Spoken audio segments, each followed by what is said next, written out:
göyü mühafizə olunan bir tavan etdi. Ənbiya surəsi 32-ci ayə.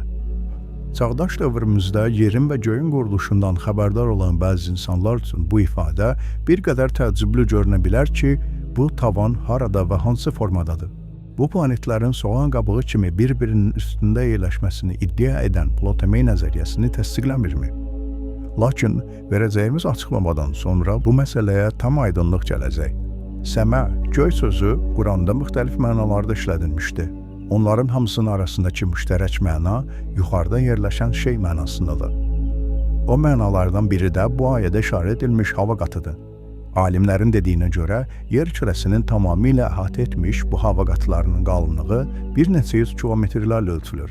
Həmin qatıların necə həyati önəm daşıdığını düşünsək, onda göyün nə dərəcədə möhkəm tavan olduğunu anlayarıq. Billur tavana bənzəyən və canlılara həyat bəxş edən, həmçinin günəş şüalarının keçməsinə qətiyyən mane olmayan bu hava qatıları eyni zamanda bir neçə metr qalınlığı olan polad bənddən qat-qat möhkəmdir. Əgər bu tavan olmasaydı, yer üzü həmişə dağınıq göy daşlarının hücumuna məruz qalar, insanların rahatlığı sözlü əsl mənasında pozulardı. Bir neçə 100 kilometr qalınlığındakı sıxılmış bu hava qatıları yerə doğru gələn asteroidləri yerə düşməzdən qabaq yandırıb külə döndərir. Yalnız çox az sayda asteroid hava qatını keçə bilir. Daha çox insan faydalansın deyə bu videonu bəyən və yadda saxla.